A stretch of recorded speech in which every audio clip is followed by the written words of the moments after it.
हस्तिनापुर नामक एक सुंदर गांव में आदित्य और हरिता नामक पति पत्नी रहते थे। उनका वीना नामक एक सुंदर बेटी भी थी। आदित्य उसी गांव में गोभी मंचूरिया बना के बेचता था।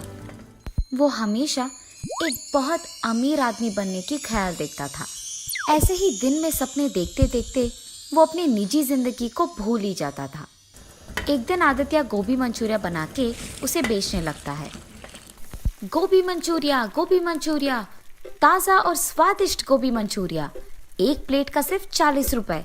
आइए बाबू आइए। उसकी चीखें सुन और उसके दुकान से आ रहे अच्छी सुगंध को देख सभी उसके पास जाने लगते हैं और वहाँ का गोभी मंचूरिया खा के ऐसे कहते हैं, अरे वाह आदित्य, गोभी मंचूरिया एकदम मस्त है, कमाल है। अरे हाँ आदित्य, ये तो बहुत ही बढ़िया है, तुमने एकदम बढ़िया गोभी मंचूरिया बनाया है। ऐसे ही सारे लोग उसके गोभी मंचूरिया की तारीफ करते हुए खुशी से खाते रहते हैं। यही तो चाहिए मुझे, एक दिन मैं ऐसे ही गोभी मंचूरिया बना कर बहुत ही अमीर बन जाऊंगा और मैं एक बड़ा सा गोभी मंचूरिया बनाने वाला दुकान लगाऊंगा और वहाँ पे भी मैं नहीं बल्कि मेरे नीचे काम करने वाले वहाँ गोभी मंचूरिया बनाएंगे। मैं बहुत जल्दी बहुत ही अमीर बन जाऊंगा। वो दिन दूर नहीं है जिस दिन मैं अपना खुद का दुकान चलाऊंगा और मुझे बहुत सारे पैसे मिलेंगे और मैं खुशी से जी पाऊंगा। ऐसे ही वो उसके ख्यालों में खो जाता है। आदित्य, अरे आदित्य, अरे ये क्या हो गया इसको? इतनी बार बुलाने के बावजूद नहीं मुड़ रहा है। हाँ, इसके बारे में ये तो सबको पता है। ये हमेशा उसके ख्यालों में खोया हुआ रहता है। दिन में ही सपने देखता है और निजी जिंदगी भूल ही जाता है। इस गांव में अब तक किसी ने भी इसको मंचूरिया के पैसे नहीं दिए हैं। इतना खोया हुआ रहता है ये। चलो, अब इसको बुलाकर कोई फायदा नहीं है। उस आदमी के ऐसे कहने पर वो दोनों वहां से बिना पैसे दिए चले जाते हैं। आदित्य के इस बर्ताव देख उसकी बीवी बहुत चिंतित होती है। उसको हमेशा इस बात का चिंता रहता है कि ऐसे ही अगर आदित्य अपनी निजी जिंदगी के बारे में भूलकर सपने में ही जीता रहेगा तो उनकी बेटी का पढ़ाई का क्या होगा। और इसी बात को लेकर वो हमेशा दुखी रहती थी। हर रोज अपने बेटी के बारे में और अपने पति के बारे में ऐसा सोच कर चिंतित होने से कोई फायदा नहीं है। मुझे अब खुद ही कुछ करना होगा। मैं देखते देखते अपनी बेटी का जिंदगी खराब नहीं कर सकती, इसीलिए मैं खुद से पैसे कमाऊंगी। कोई भी काम करके मैं पैसे कमाकर अपनी बेटी को पढ़ाऊंगी। अरे हाँ, मेरे पिताजी तो उनके खेत में गोभी उगाते हैं ना, मैं भी उनकी सहायता करूंगी और ऐसे ही मैं पैसे भी कमा सकती हूँ। तो चलो, मैं गोभी उगाकर आए हुए पैसों से अपनी बेटी को पढ़ाऊंगी। और उसके फैसले के मुताबिक ही हरिता उसके पिताजी के खेत में गोभी उगाते हुए उनकी मदद करते हुए आए हुए पैसों से उसकी बेटी को पढ़ाती है। ऐसे बहुत दिन बीत जाते हैं। एक दिन जब आदित्य उसके दुकान में गोभी मंचूरिया बना रहा था तो उसे एक आदमी उसके कार में उसके आगे से निकलते हुए दिख जाता है। उसे देख वो अपने आप में सोचता है, मुझे जल्द से जल्द इस गांव में सबसे अमीर बन जाना होगा और उसके बाद मैं सबसे बड़ा कार खरीदूंगा और ऐसे ही सारा दिन उस गाड़ी में घूमता ही रहूंगा।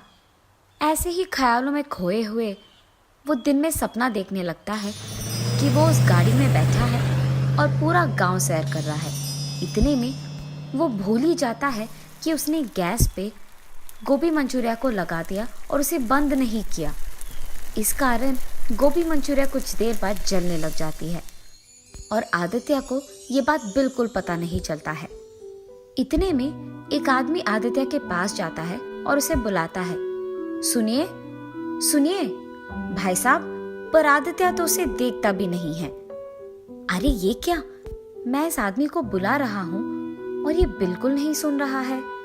मैंने सोचा कि यहाँ आकर मैं इन्हें नौकरी के लिए पूछूंगा, पर ये तो सो ही रहे हैं और जितना भी बुलाऊं उठ ही नहीं रहे हैं। पर यहाँ और कोई भी तो नहीं है, मुझे इन्हें जगाना ही होगा। हेलो भाई साहब, आप सुन रहे हैं? भाई साहब उठिए, उस आदमी के जोर से बुलाने पर आदित्य अचानक उठ जाता है। हाँ, कौन हो तुम? क्या चाहिए तुम्हें?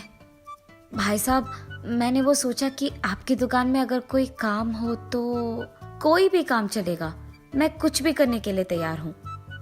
मैं अपनी दुकान में काम खुद कर सकता हूँ। अरे यहाँ मैं आराम कर रहा था, अच्छा खासा एक सपने को देख रहा था और तुमने मुझे जगा दिया। चले जाओ यहाँ से, तुम्हारे कारण मेरा अच्छा सपना टूट गया। मैं तुम्हें कोई काम नहीं दूंगा। आदित्य के ऐसे कहने पर वो आदमी बहुत दुखी होता है और चुपचाप वहां से चलने ही लगता है कि इतने में उसे दुकान से जलने की बू आने लगती है। ये जलने की बू कहाँ से आ रही है और लग रहा है कि बहुत भयानक भी है। ये सोचते हुए वो इधर उधर देखने लगता है। इतने में उसको दिख जाता है कि ये बू आदित्य की दुकान से आ रही है और तुरंत वो आदित्य के पास जाकर कहता है, अरे भाई साहब, लगता है कि आपने बहुत मेहनत करके ये गोभी मंचूरिया बनाया है, पर आपने गैस बंद नहीं किया। शायद आप भूल गए होंगे। क्या? मैंने गैस बंद नहीं किया? ये कहते हुए आदित्य उसके गोभी मंचूरिया के पास भाग कर जाता है। उसे बर्बाद होते देख वो बहुत निराश होता है। मैंने इस आदमी पे चिल्लाया है और इसने फिर भी मेरा भला ही चाहा है। लगता है कि ये आदमी बहुत अच्छा है और नेक इंसान है। इसे अगर मैं काम पे लगा लूंगा तो दोबारा जलने से बचाएगा मेरे गोभी मंचूरिया को, और उसके सिवाय अगर मैं कभी अपने ख्यालों में खो भी गया तो ये मुझे संभाल लेगा। यही बेहतर है कि ये मेरे पास काम करे। सुनो, तुम्हारा नाम क्या है? जी, किरण। ठीक है किरण, तुम्हें कहीं जाने की जरूरत नहीं है। तुम मेरे यहाँ काम करोगे। कल से आ जाना। मैं मंचूरिया बनाऊंगा और तुम उसे जाकर अपने ग्राहक को दे दोगे, ठीक है? जी साहब, मैं कल से आ जाऊंगा काम पे। उनके फैसले के मुताबिक ही अगले दिन जब किरण काम पे आता है तो आदित्य गोभी मंचूरिया बनाते रहता है और किरण उन्हें ग्राहकों को पहुंचाते रहता है। पर हर रोज की तरह उस दिन भी आदित्य उसके ख्यालों में खोए रहता है और पैसे लेना भूल जाता है। तब किरण सारे ग्राहकों को गोभी मंचूरिया पहुंचा के उनसे पैसे ले लेता है। रात होने के बाद आदित्य वापस निजी जिंदगी में आ जाता है और कहता है, हाँ, लगता है रात हो गया। चलो किरण, हम सामान लेकर घर चले जाते हैं। जी साहब। और साहब, आज के पैसे ये लीजिए। हाँ, मुझे तो पता भी नहीं था कि तुमने ग्राहकों से पैसे लिए हैं, और तुम ये बात छुपा भी सकते थे, पर तुमने ऐसा नहीं किया और बहुत ईमानदारी से तुमने मुझे आज के पैसे दिए हैं। मैं हमेशा अपने ख्यालों में खोया रहता हूँ, इसलिए कभी पैसे घर लेके नहीं गया हूँ, पर आज सिर्फ तुम्हारे कारण मैं इन पैसों को घर लेके जाने वाला हूँ। मुझे बहुत खुशी हो रही है। ये लो, इसमें आधा हिस्सा तुम्हारा है।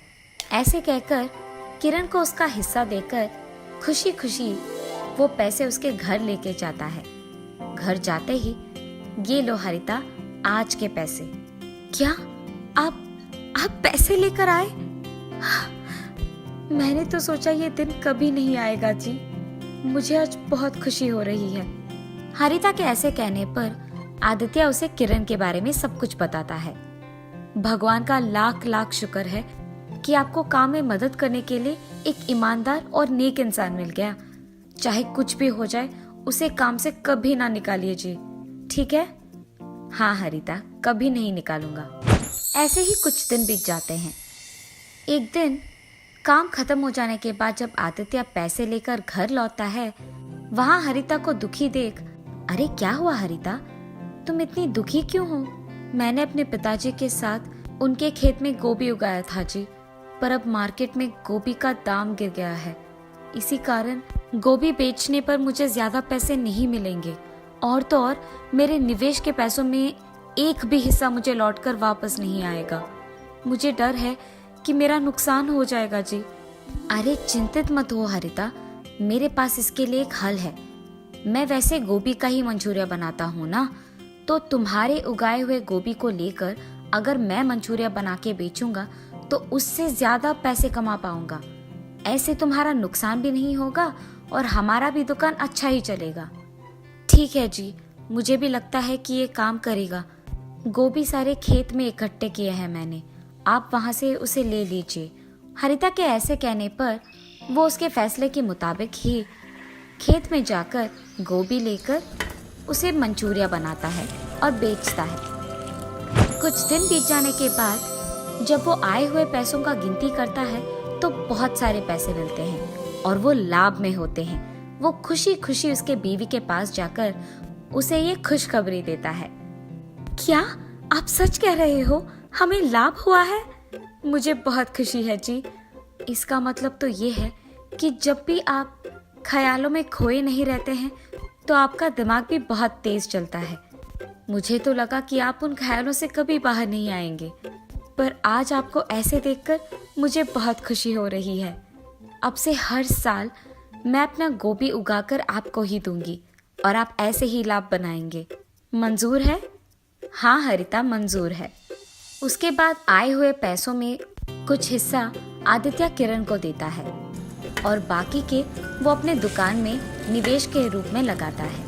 आदित्य जल्द ही उसका अपना दुकान लगाकर उसमें किरण के साथ गोभी मंचूरिया बना के उसे बेचने लगता है। स्वादिष्ट गोभी मंचूरिया बनाने के कारण सारे ग्राहक उसके पास ही आते हैं और बहुत ही जल्द आदित्य बहुत अमीर बन जाता है और एक बड़ा सा गाड़ी और घर खरीद के वो उसके ख्यालों को सच में बदल देता है और खुशी से जीने लगता है।